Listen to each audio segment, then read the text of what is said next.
Dimensión con Dionisio Gutiérrez.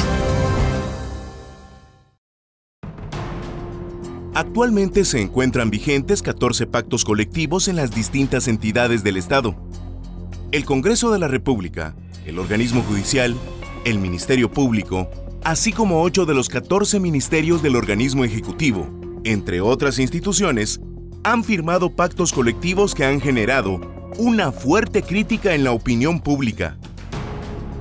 Si bien la Constitución y las leyes del país protegen la libertad sindical y la negociación colectiva, esta ha sido utilizada para obtener beneficios que atentan contra las finanzas del Estado y la calidad y cobertura de los servicios públicos.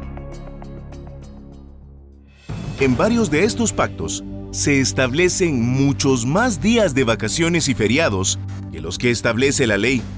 Se realizan incrementos salariales discrecionales sin considerar el desempeño de los empleados públicos o la viabilidad financiera de dichos incrementos.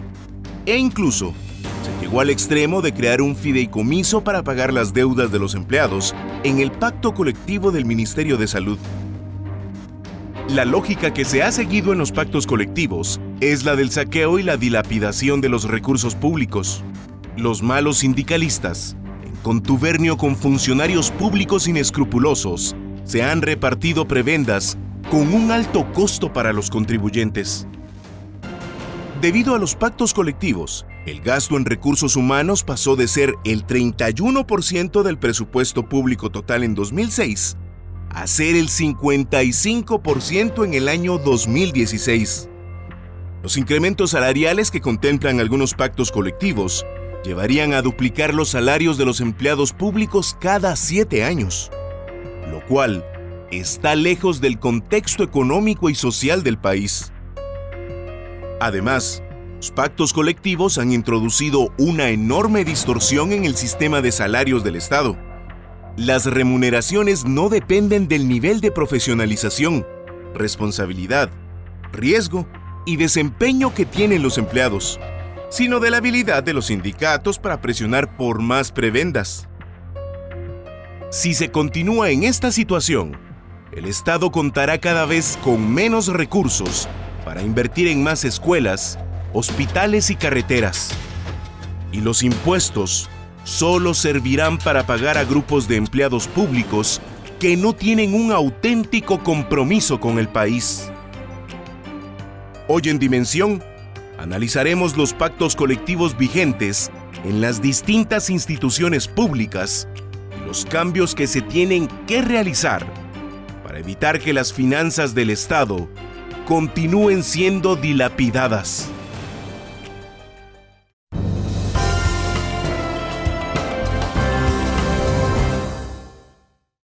Bienvenidos a Dimensión. Hoy vamos a hablar sobre pactos colectivos y para ello tenemos al licenciado Alejandro Argueta, quien es abogado laborista, el licenciado Francisco Quesada, investigador del CIEN, el doctor Augusto Valenzuela, presidente de la Asociación Iberoamericana de Derecho del Trabajo y de la Seguridad Social, Guillermo Cabanelas, y el licenciado Marvin Flores, miembro de Acción Ciudadana. Muchísimas gracias por estar en Dimensión en esta noche.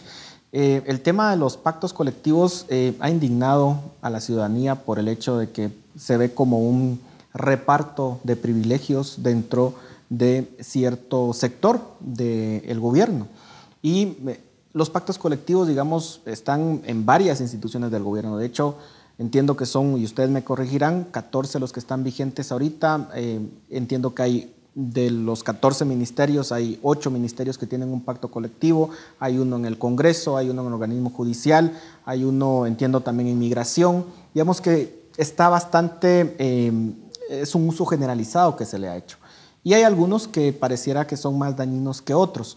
Quisiera iniciar preguntándoles, ¿están poniendo en riesgo los pactos colectivos en este momento las finanzas del Estado? ¿Hacia dónde nos llevan? Licenciado Francisco Quesada, por favor, empezamos con usted. Los pactos desde hace unos años el CIEN hizo un estudio y advirtió de que iba a caer en una insolvencia del Estado si seguían los pactos desarrollándose de esa manera. Al día de hoy toda la población está prendida de los pactos porque lo que se diagnosticó se dio. O sea que ahorita lo que estamos es el Estado realmente trabajando y realmente invirtiendo el producto de los impuestos para pagar gastos de funcionamiento, donde un fuerte componente de eso es para honrar los pactos. O sea que estamos hablando de 66.6% de gastos de funcionamiento del Estado contra un 17% de inversión y un componente de deuda, que ese componente de deuda también se ha utilizado para honrar los pactos. O sea que lo que es de parte del Estado de inversión cada día se está restringiendo más. Si los pactos que se anuncian para este año, sobre todo en la educación, se llevara a cabo, va a impactar en 1.100 millones de quetzales, lo que realmente va a caer el Estado en una inoperancia y el Estado realmente solo dedicarse a pagar planilla.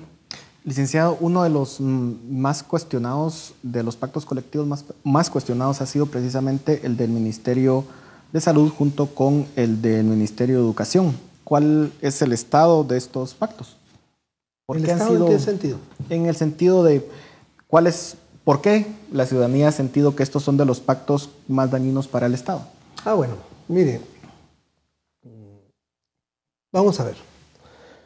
Yo creo que lo primero es aclarar tres cosas de lo que voy escuchando que tienen que servir de marco para ubicar la crítica en el lugar correcto. Estoy totalmente de acuerdo en que no solo el pacto colectivo del Ministerio de Salud, sino que varios más de la administración pública necesitan ser revisados por los efectos que tiene, no solo para la sociedad, como han indicado ustedes, sino que para los propios trabajadores de las entidades públicas y principalmente para la capacidad del Estado de ejercer una adecuada gobernabilidad de la función pública en la competencia de la rectoría de cada entidad. Pero para poder hacer la crítica correctamente quiero decir tres cuestiones bien claras. Número uno, el pacto colectivo como tal no es el problema. O sea, es una institución deseable, es una institución que necesita cualquier sociedad que pretenda tener un desarrollo democrático porque no se puede desarrollar ninguna actividad económica, ni siquiera la administración pública, si el empleador excluye de la participación de los procesos de producción a los trabajadores y las trabajadoras. Entonces, los pactos sociales es el mecanismo para hacer democracia. Eso es número uno. Que sean generalizados tampoco es el problema, porque si estamos de acuerdo que es una institución deseable, entre más se haga, mejor. Pero me voy a referir a la frase que Fernando dijo muy bien, es una frase que la sociedad acuña, son de aquellas frases como mitos que se dicen y se repiten y se repiten y se repiten hasta que se convierten en verdades irrefutables, y decía usted, honrar los pactos, y si usted me permite ahí, honrar los pactos. Fíjese que ahí está toda la clave de la crítica, porque lo primero que tenemos que hacer es si el pacto es o no legal. Porque si nosotros hacemos un examen de legalidad del pacto, ¿por qué lo vamos a honrar si resulta que es ilegal? Porque ni modo que vamos a honrar pactos ilegales. ¿Cómo se va a honrar lo que es ilegal? Como sociedad, ahí es donde empieza la ofensa ciudadana, porque la ciudadanía percibe, es que esto me huele a ilegal, esto me huele a inapropiado. Entonces, como me huele a ilegal, yo lo rechazo. Y entonces cuando decimos honrar un pacto a secas, sin hacerle el tamiz de si es legal o no, ya empezamos a reforzar esa cultura de arbitrariedad que produce precisamente los abusos. Y aquí voy a concluir para contestar esto. Y los abusos, lamentablemente la sociedad dice, pues son culpa solamente del sindicato. Yo no voy a negar de que hay dirigentes sindicales que lamentablemente pues sí son responsables de los abusos, algunos, y hay que determinar quiénes son. Pero lo que no hay que dejar de lado es que los abusos son cometidos por los funcionarios públicos que aprueban los pactos. Entonces, todo pacto ilegal y abusivo es producto de un funcionario que ha actuado ilegal y en forma abusiva. Entonces, ¿cómo vamos a honrar un pacto de un funcionario que actuó con arbitrariedad e ilegalidad? Entonces, eso es para empezar, de que el tema, disculpen, pero no es laboral. Con todo respeto de Augusto, ¿verdad? El tema no es laboral, el tema es de derecho administrativo y de derecho constitucional y de cómo los funcionarios actúan con probidad y en respeto de sus competencias legales. ¿Cómo establecemos la legalidad o no de un pacto colectivo, doctor? Bueno, yo creo que para empezar debemos decir que desde que el Estado tiene sindicatos y que tienen facultad negociadora, se hizo de una manera totalmente, diría yo, sin mayor fundamento jurídico.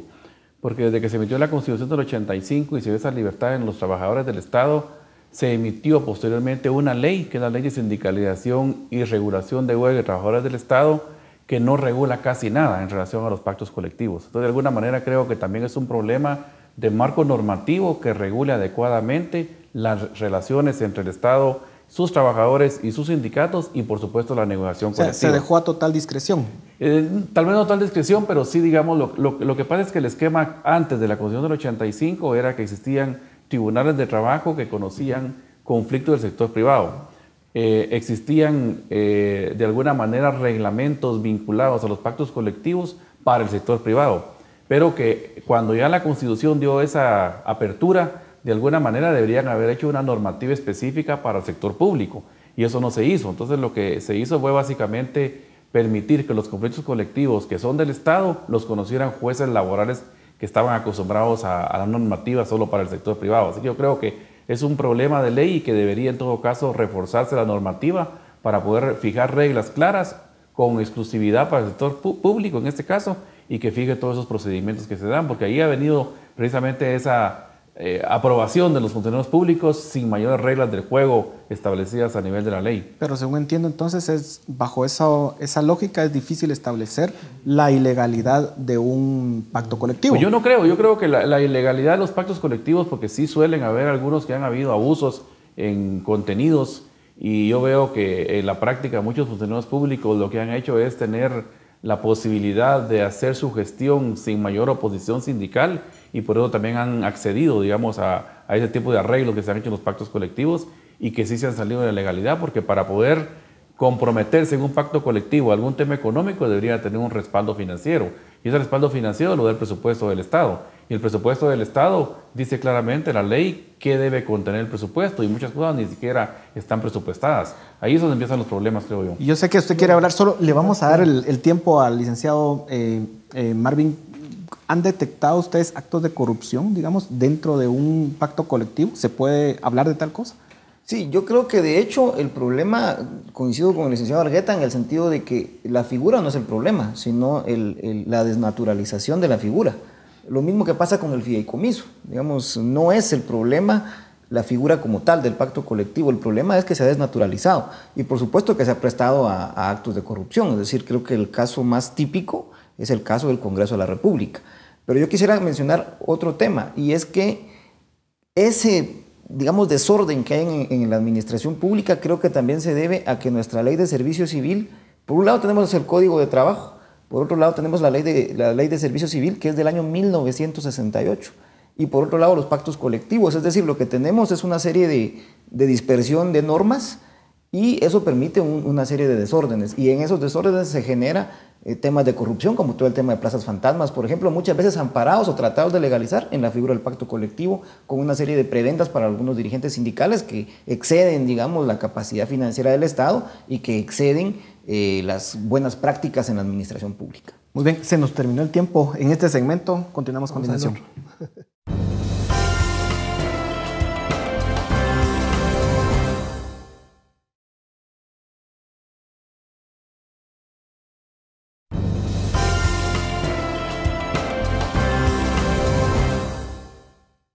Continuamos en Dimensión hablando sobre pactos colectivos. Licenciado.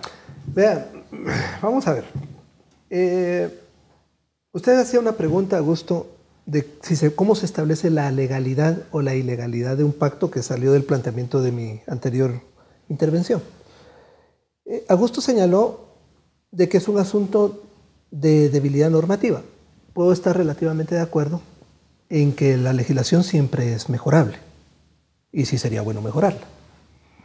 Pero no necesitamos reformar la legislación para actuar correctamente dentro de una perspectiva de Estado de Derecho. Porque para todo jurista es una cosa muy técnica, pero hay una cuestión que se llama integración de leyes. O sea, las leyes no se aplican solitas unas. Por ejemplo, si vamos a hablar de negociación colectiva en el sector público, entonces solo la ley de huelga y sindicalización de trabajadores del Estado. Eso no funciona así, sino que existe toda una serie de leyes que determinan el ámbito de competencia, por ejemplo, de un ministro o de una ministra. Por ejemplo, en el tema de la disposición del presupuesto público, existe la Ley Orgánica del Presupuesto, existe la Ley General de Presupuesto, existen las circulares, existen las resoluciones, existen las leyes de Contraloría. O sea, existe una serie de disposiciones de orden público que determinan qué es lo que puede disponer y qué no es lo que puede disponer un funcionario público al momento de negociar. Es decir, un ministro, cuando está negociando con un sindicato, no puede venir y decir que él desconoce cuáles son las normas que regulan la apropiada disposición del presupuesto. Y no necesitamos reformar ninguna ley para que las cosas se hagan correctamente. Cuando nosotros invitamos, y no estoy diciendo de que sea la intención de Augusto, pero cuando como sociedad invitamos a que para solucionar un problema tenemos que reformar la ley, corremos el riesgo de caer en un reformismo de un círculo vacío, porque entonces nunca vamos a aplicar las leyes que sí están vigentes. Y lo que estaríamos haciendo es pasando el tema a que se perpetúe el ciclo de este clientelismo y de esta corrupción. Una cosa muy importante que le quiero decir es que la corrupción sindical, que existe, no vamos a negarlo, eso existe, en la teoría de la discriminación antisindical se considera que la discriminación antisindical es producto del beneficio del patrono. Porque esto pasa igual que en el caso de la línea. Por ejemplo, con la corrupción de las aduanas, ¿quién es el más beneficiado? Pues el importador de bienes, ¿verdad? Porque le va a salir más barato importar los bienes a través de la estructura de corrupción. Entonces, en la corrupción sindical, ¿quién es el más beneficiado? Pues el patrono, porque el patrono va a tener un interlocutor de sus trabajadores que va a traicionar la representación de esos trabajadores, porque precisamente es corrupto.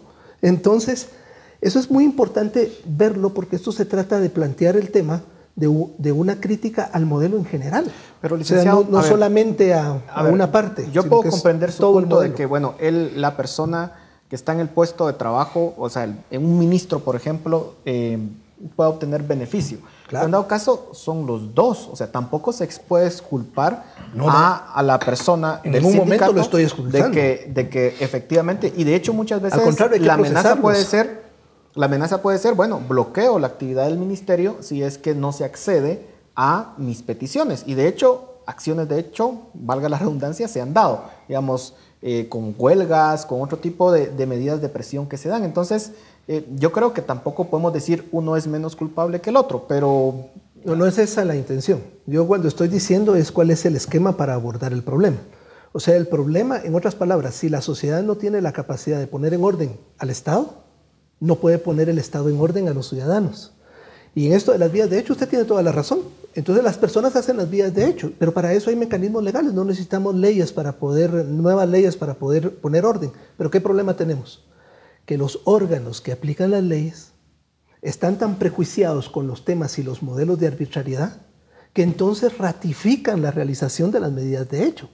Por eso es que a eso es a lo que yo llamo de que tiene que haber un análisis de la institución por completo, sin señalar actores en particular. Ahora, mire lo que le hicieron al Ministerio de Salud la semana pasada. Un tribunal de primera instancia había decretado un amparo en donde con una sentencia muy bien hecha, como laboralista puedo decir que es una de las mejores sentencias, lamentablemente, y se lo comento aquí a Augusto, no la hizo un tribunal de trabajo, porque creo que un tribunal de trabajo hubiera sido incapaz de hacer una sentencia tan bien hecha, sino que fue un tribunal civil constituido un tribunal de amparo para que el sindicato se abstuviera de hacer medidas de hecho. ¿Y la Corte de Constitucionalidad qué cree usted que hizo? La revoca parcialmente. E indirectamente, ¿qué ratifica? De que entonces podrían darse medidas de hecho, lo cual no es cierto. O sea, hay leyes suficientes, pero el problema es de aplicación de las leyes, no tanto de generación de nuevas leyes. Yo creo que como es esencialmente diferente el trabajador privado y del trabajador del Estado, en esa integración de leyes ha sido el problema, porque los tribunales laborales están acostumbrados a la libre negociación. Sin embargo, cuando tienen que integrar muchísimas leyes, porque para realmente resolver objetivamente un conflicto del Estado, tienen que acudir a leyes presupuestarias, tienen que acudir a la ley orgánica del presupuesto, a la ley de salario de la administración pública, a las leyes anuales de presupuesto, en fin, a la ley de servicio civil. El manual de clasificación de cuentas. Hay muchísimos temas que los tribunales no acatan o no conocen, porque es un andamiaje muy complejo. Lamentablemente, las leyes hechas para negociar privadamente están siendo utilizadas para negociar públicamente, y lamentablemente son dos caminos muy distintos. Uno de los caminos más importantes es el hecho de que alguien que es la autoridad nominadora no puede disponer libremente de recursos que no le pertenecen. Y eso ha sido uno de los temas grandes, y otro de los temas más difíciles ha sido que no solo dispone de un presupuesto que no le pertenece, sino que inclusive compromete al Estado años subsiguientes. O sea que una autoridad nominadora dice, le voy a dar un aumento este año. Muy bien, si tiene presupuesto y le dirá a Finanzas, bueno, tome su presupuesto que para eso está. Pero cuando dice que van a haber aumentos del 10%, del 15%, del 11%, sucesivamente, lo que está haciendo ese funcionario está haciendo la de Congreso de la República, porque el único que puede aprobar el presupuesto anual es el Congreso. O sea que lo que un funcionario en ese caso, cuando está comprometiendo sucesivos presupuestos, está haciendo es que está creando una obligación hoy para pagarla a futuro, lo que es una deuda de arrastre literalmente.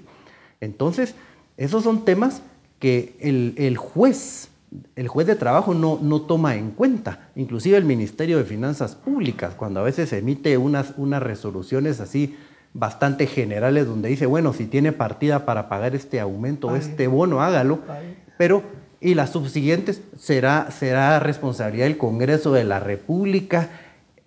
Y por mí no hay problema de negociar el pacto. Claro que está habiendo un problema. Ahí el Ministerio de Finanzas Públicas está contraviniendo la ley porque se está poniendo en el papel de un Congreso. Pero eso requeriría entonces un cambio de normativa, el hecho de que un juez, digamos, que tiene este parámetro más privado que público, o qué es lo que tiene que hacerse. Estudiar. Yo lo que pienso es de que, en todo caso, el Estado, pues obviamente tiene muchas necesidades, tiene obligaciones con la población y lamentablemente el contenido de muchos pactos colectivos es impactante en el presupuesto del Estado, que eso no permite que el Estado cumpla cabalidad con prioridades que tiene la población. Hay temas de salud, temas de seguridad, temas de trascendencia para la población y que como el presupuesto del Estado, un alto rubro va para pago de pactos colectivos, se dejan de prestar el tipo de servicios esenciales para la población.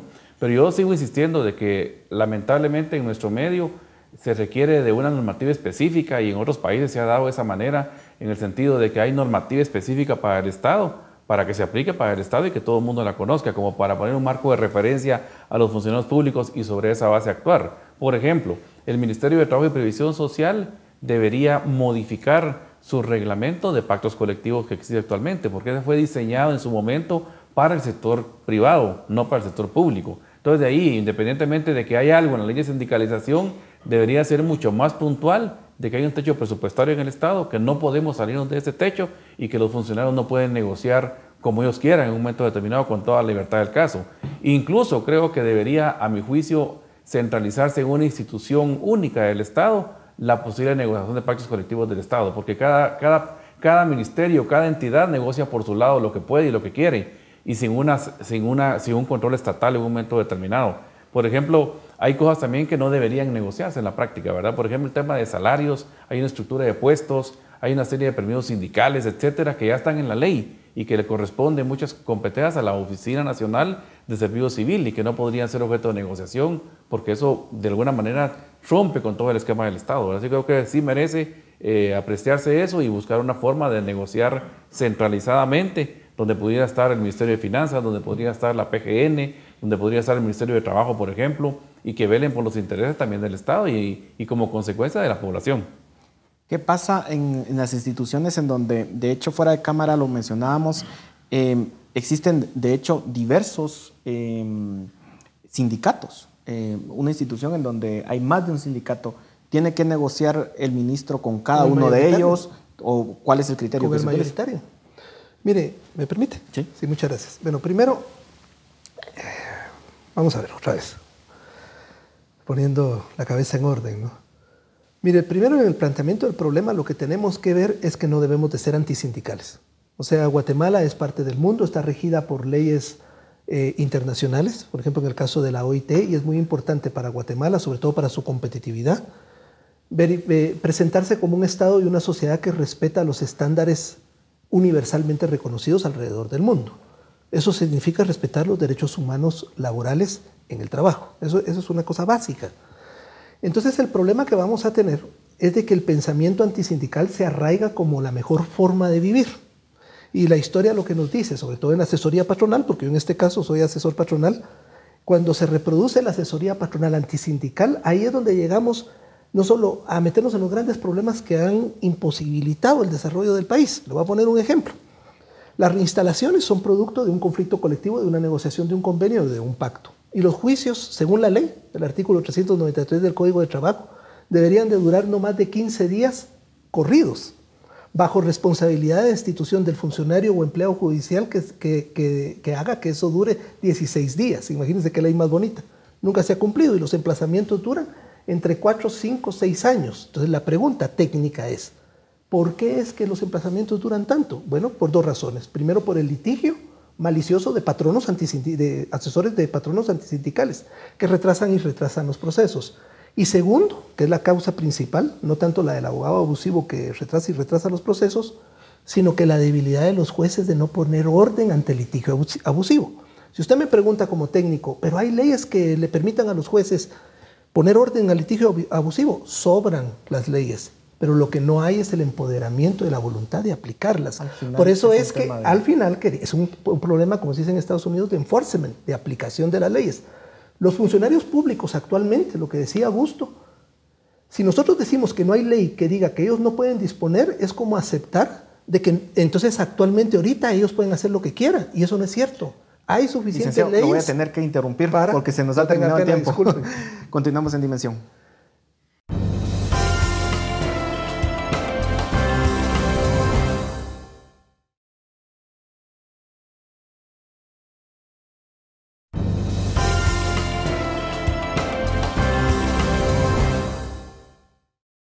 Continuamos en Dimensión hablando sobre pactos colectivos. Licenciado Flores, ¿cuál es o de qué forma podemos nosotros garantizar que estos pactos no se van a continuar dando de forma abusiva? De la forma en que ya se ha escrito, la gente lo sabe.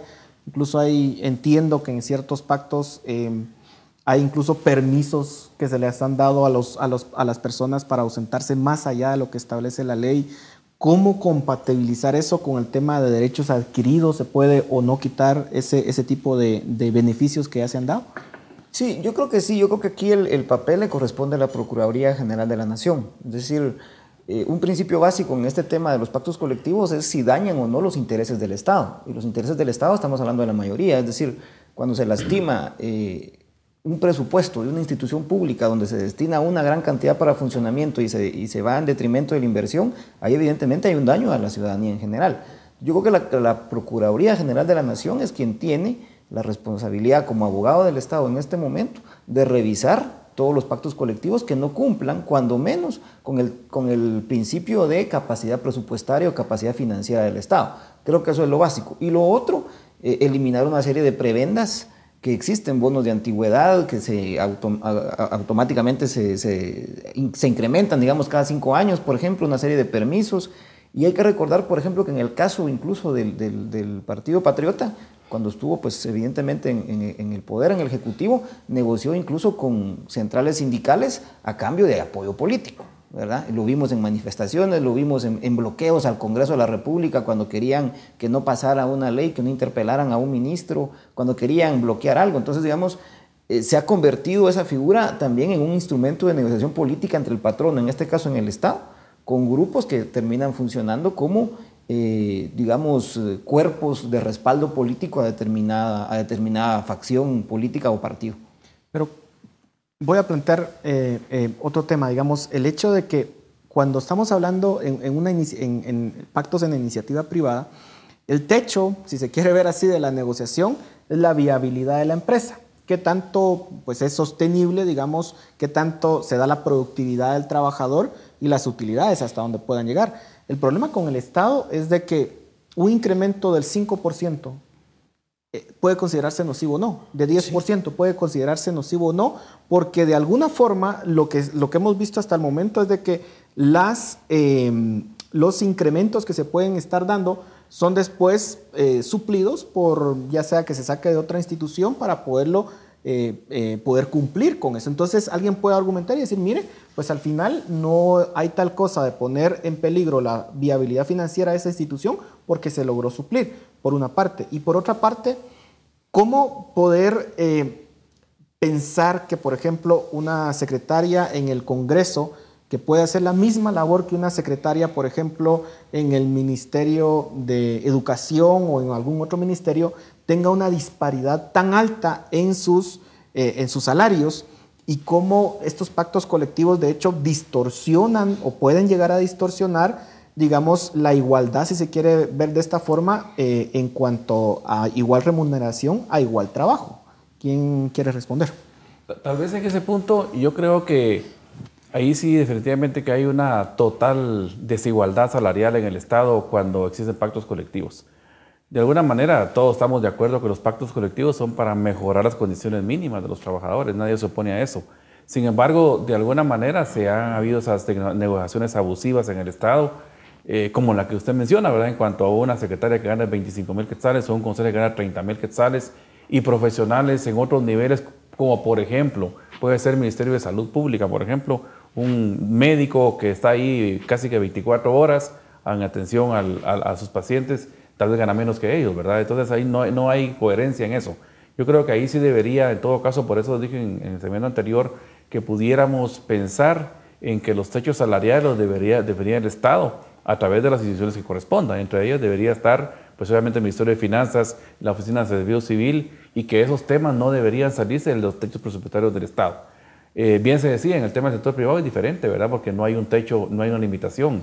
Y lamentablemente son fondos públicos los que están manejando ahí, y el funcionario público puede hacer solo lo que la ley le permite, ¿verdad? Entonces, de alguna manera, ahí hay digamos, una limitación para ellos, pero han violentado ese marco normativo que existe en el tema laboral.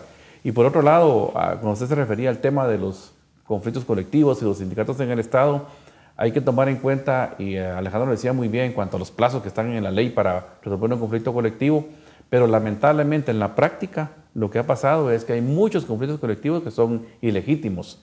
En muchas ocasiones se ha abusado también de la figura solo para ganar emplazamientos, ¿verdad? Inamovilidades.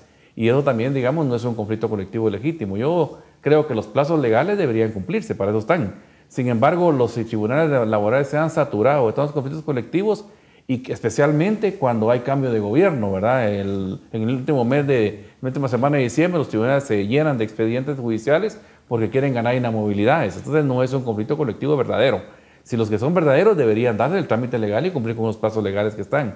Pero para eso también se requiere un cambio de diseño del procedimiento judicial que actualmente existe, ¿verdad? Para evitar esas dilaciones y para que el juez laboral esté empoderado de tramitar rápidamente un conflicto colectivo que verdaderamente en el fondo busque una mejora y una negociación colectiva con su patrono, sea el Estado o sea en el sector privado. Pero hay mucho abuso en la práctica. Yo sí insisto en que debe de haber un manual o una normativa específica para el tema, porque en esa integración es muy difícil, porque ahí al final argumentan, y lo han hecho, de que el beneficio que fue para el trabajador privado, ¿por qué va a ser de menos para el trabajador público? O sea que sí creo que hay que separar esa normativa. El litigio malicioso que mencionaba el licenciado Argueta también se presenta en el lado de defensa de los pactos colectivos vía sindicales, porque si se aplicara la norma, realmente esos movimientos de hecho, esos parar centros de salud y temas de servicios esenciales, si se pudiera aplicar realmente la ley como es y declarar ilegítimos los movimientos y proceder a destituir a todas estas personas que están inmersas en estos movimientos de hecho, realmente no llegaríamos a ese chantaje con que muchos pactos colectivos se negocian, porque autoridades legítimas que quieren realmente a través de un pacto colectivo poner las cosas en orden no pueden, porque tienen a la puerta paralizadas las instituciones o tomadas las instituciones. Entonces, y existen procedimientos legales con plazos cortos y todo el tema para poder en algún momento declarar ilegítimos los movimientos, pero existe también el litigio malicioso de esa otra parte, o también cuando está en el tema de las reinstalaciones, también muchas personas que son despedidas y van al proceso de reinstalación, o personas que son despedidas para que sea autorizada su despido, utilizan también esa manera de alargar el proceso. Entonces tenemos reinstalaciones que vienen después de 2 años a cobrar salarios caídos de 2 años, y muchas veces esa persona ya es un modus vivendi porque se va 2 años de la institución, regresa a cobrar todos sus salarios y ya trabajaba en otro lado durante esos 2 años, se ha vuelto hasta un modus vivendi, producto de que los tribunales saturados y que no se respetan los plazos, todos se han visto beneficiados de utilizar esa burocracia a su favor. Entonces, realmente sí creo que a pesar de que se puede integrar la norma, por supuesto, pero sí creo que tiene que haber una ruta muy clara de separar uno y otro, porque si no los abusos van a seguir existiendo de ambos lados. Y sobre todo el tema presupuestario, que es vital. No se puede seguir jugando con el tema presupuestario, porque cada día estamos más comprometiendo los recursos del Estado, ya al punto, como digo, cuando uno está insolvente, ya no tiene para pagar y recurre a préstamos para pagar planilla. Eso es la señal más grave de que el Estado ya sobrepasó toda capacidad de pago. Se nos terminó el tiempo de este segmento, licenciado. Claro, Iniciamos con usted en el siguiente. Continuamos con Dimensión.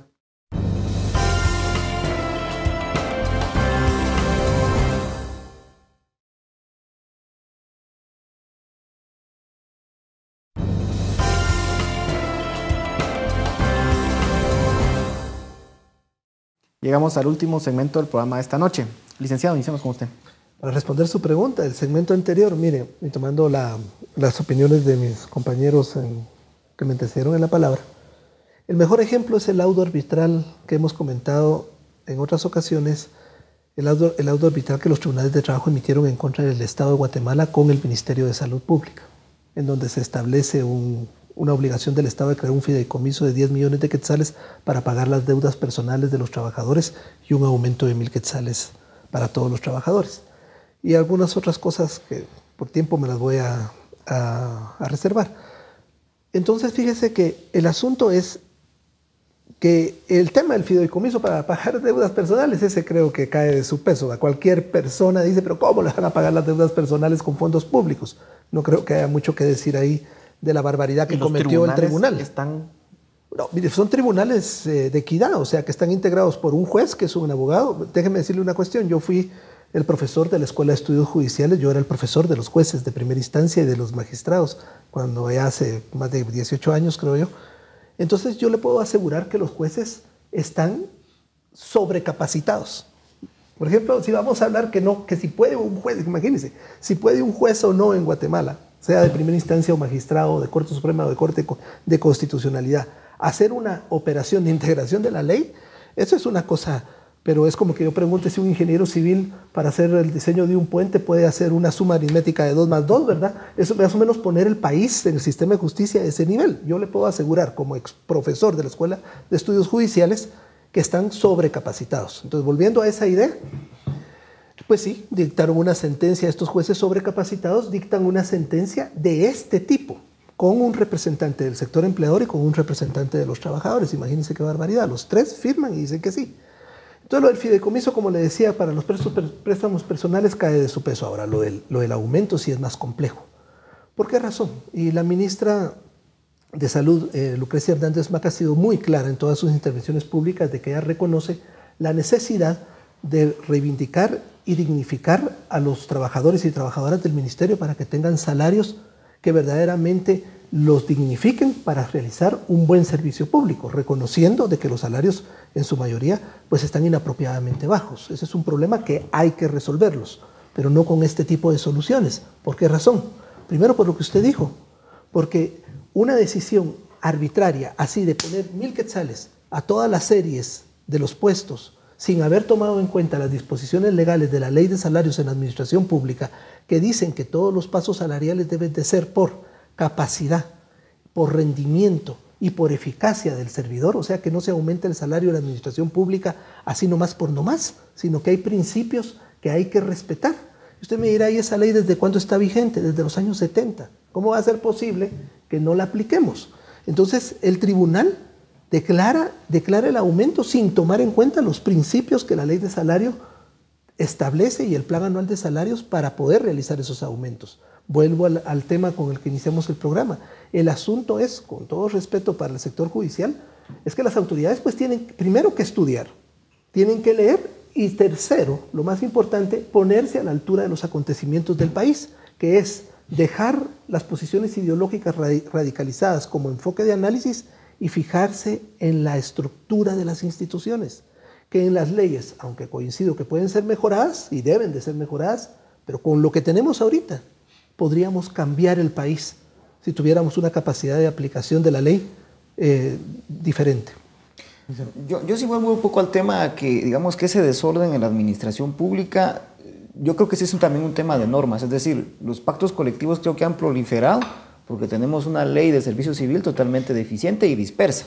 Es decir, el magisterio le aplica una norma, a la policía tiene su propia normativa, el Ministerio de la Defensa tiene la propia. Es decir, ni siquiera en el sector del gobierno ejecutivo existe una sola norma.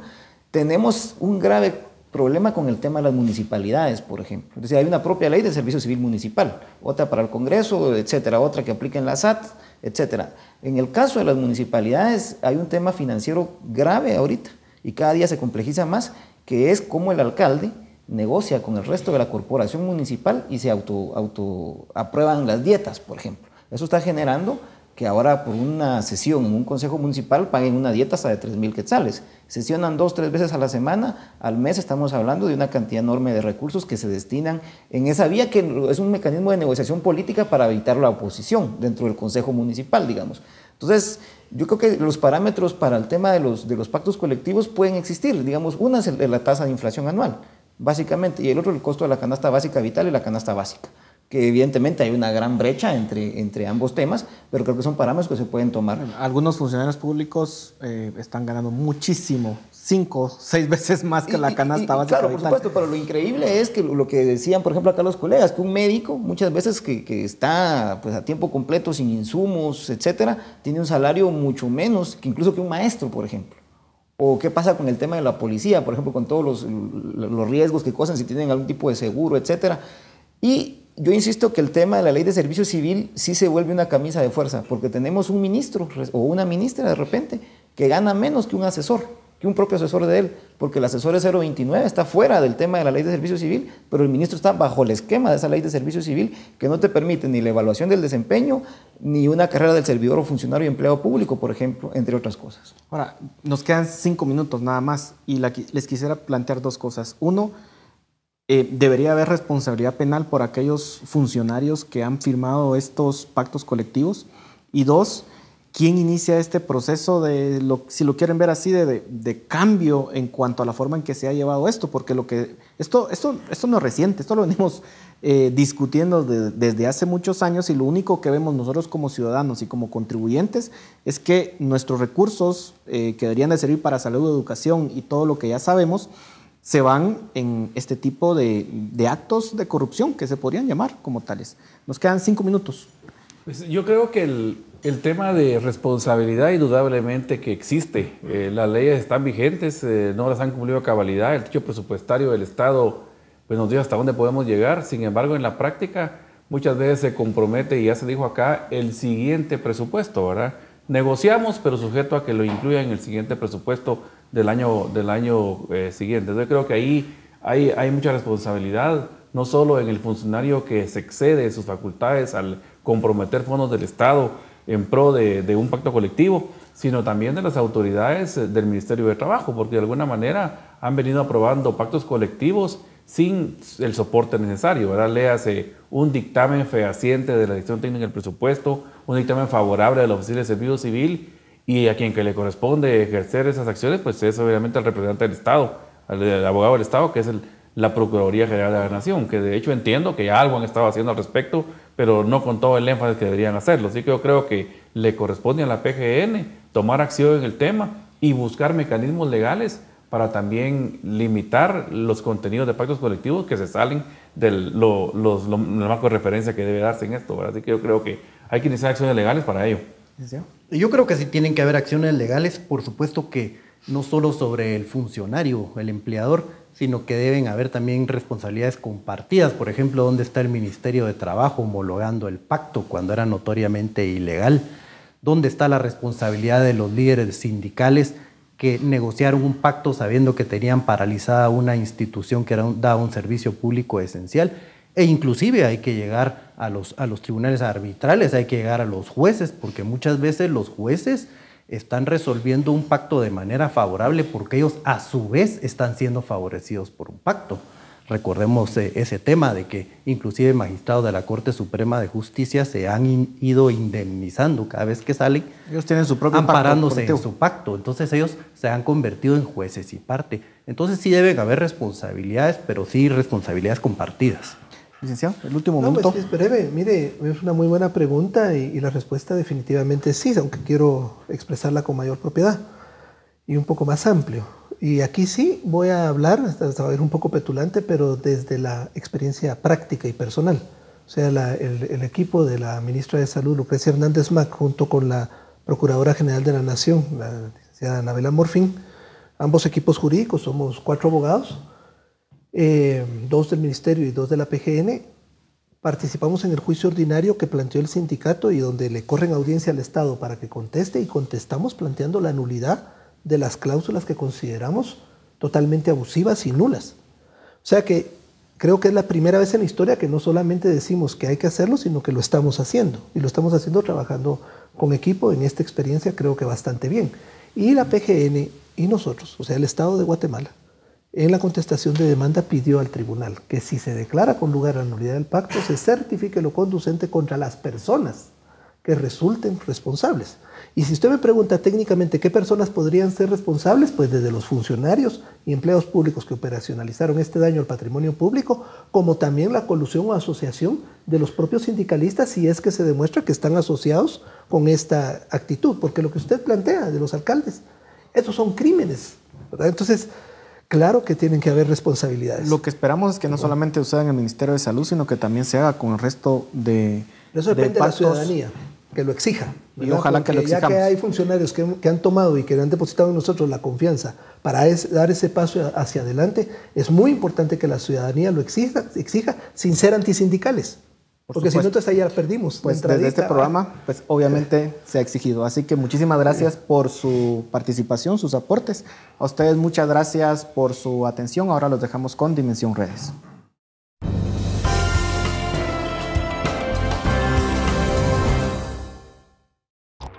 Preguntamos a nuestros amigos por las redes sociales. ¿Crees que los pactos colectivos benefician el funcionamiento del Estado? En Facebook, Alejandro Magno respondió: son problemas para el desarrollo integral de una entidad. Silvia Gándara agregó: no, son los que, protegidos por la ley, destruyen cada día este país. Carlos Antonio Villacorta también comentó: no, porque perdieron su fundamento, que es logros laborales. Ahora son cueva de ladrones y sindicalistas que no trabajan. Además, en Twitter, Leonardo escribe: en lo más mínimo, la mayoría de los sindicatos hoy por hoy son el cáncer de la administración pública. Hay que corregir estas malas prácticas.